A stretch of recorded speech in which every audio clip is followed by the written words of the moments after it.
Question of the day, what is the top quality you look for in a digital agency?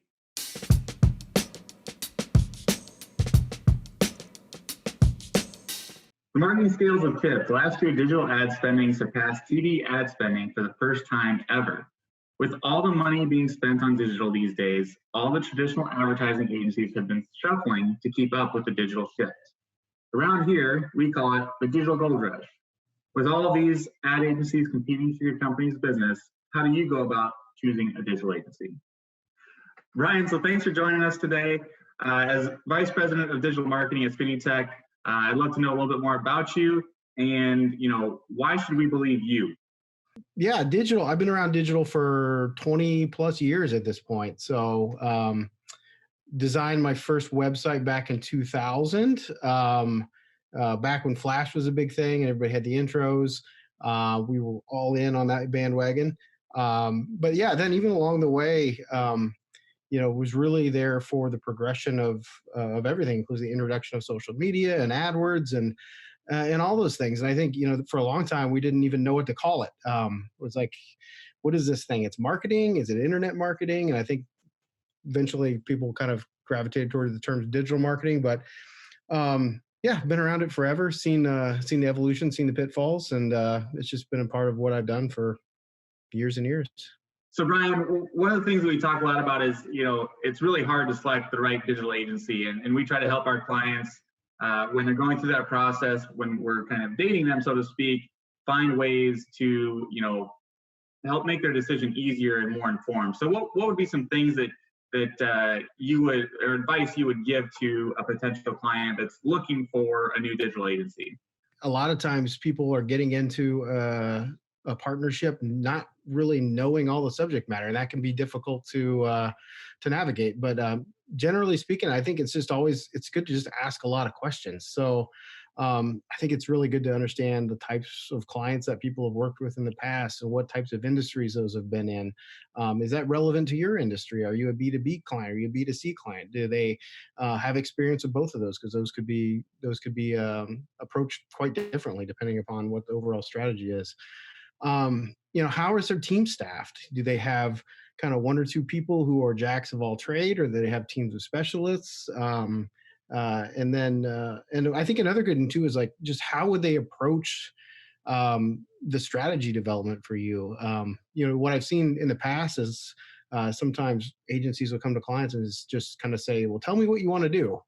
And in most cases, clients don't know what they want to do. So I think it's our job as an agency to bring that to them and to say, based on what we know about your agency, this is what we think would be the best strategy. So obviously, to get to that point, there's a lot of questions just about your business. So I think if if an agency does not want to know who you are, how your agency works, and what really drives the bottom line, then that's kind of disturbing as well. I think ultimately anything that we would bring to the table, or any agency should bring to the table, should be driven by what the overall business objective is and what the bottom line is. So really just, ask a lot of questions. Just try to understand how their teams are, what their approach is, and just kind of pick and prod. Those are really great points. And like we always say, it's our job to give our expert opinion at least twice. And if the client disagrees twice, we'll drop it. But if we're not providing our expert opinion, then we're not doing our job for our clients. So Brian, with all that, what do you think makes a good digital agency? I think they ask a lot of questions. They want to know about your business. Ultimately, it should be their goal to be an extension of your business. They should feel like part of your team. So hopefully they're asking a lot of questions constantly and trying to just really kind of onboard themselves in that way. Another thing is just being honest and transparent. So we're all going to make mistakes along the way. Anybody that says they're not is lying. So just the willingness to own it and not try to sweep something under the rug or try to mask it with some sort of vanity metric. I think that's really important.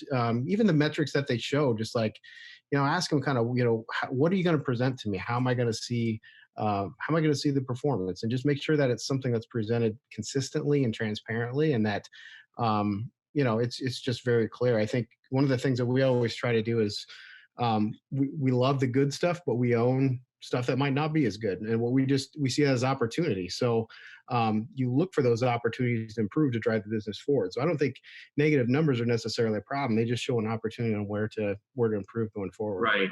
Fail fast, right? We always say fail fast with Yeah. those numbers. Yeah, so really make sure the table's set openly, that it's okay that mistakes happen, but we own them and we move on quickly. I think it's also important just to make sure that there is a certain level of dedicated expertise on the team. There are a lot of, maybe some smaller companies or companies still trying to kind of emerge where they're kind of throwing a lot of things into one person.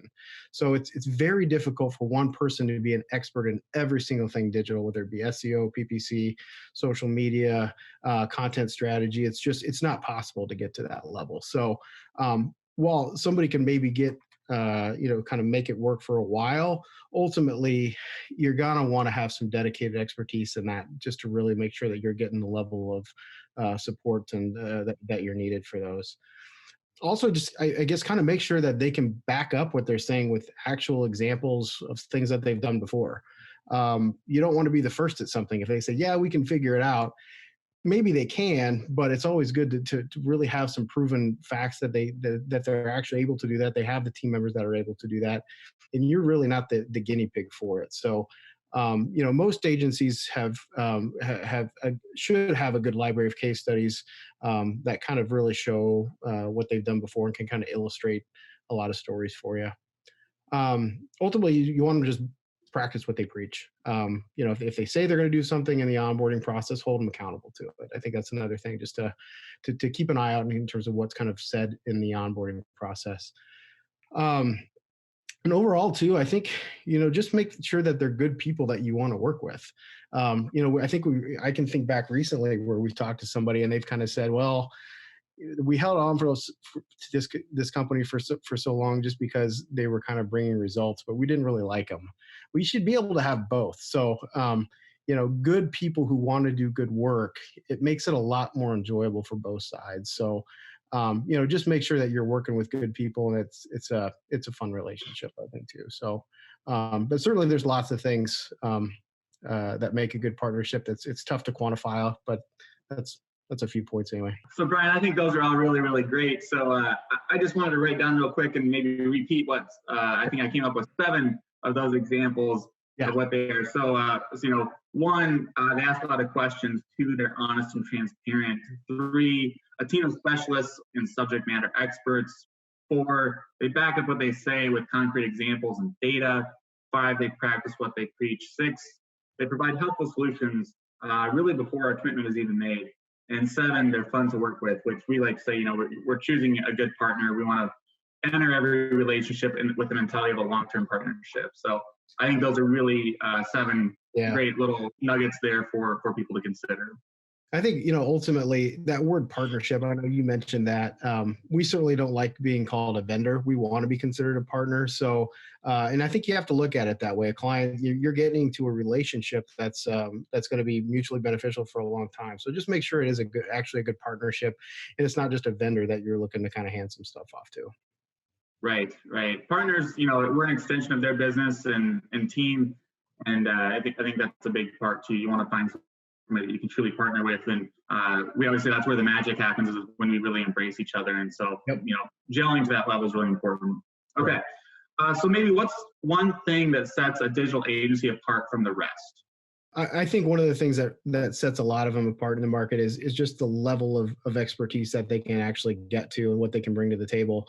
We talk about things such as SEO, social media, SEM, things like that, but that's really kind of a broad category within itself. We talk about SEO, we're talking about local search, we're talking about the technical side of SEO, we're talking about content strategy and things that go into that. So it kind of, like I mentioned earlier, it's really tough to have that all tied to one person. So really kind of evaluate the team and just figure out how many specialists they actually have, and also just figure out their methodology for how they tie that together. Like a good account lead is really kind of like a mini CMO that can kind of manage the account itself.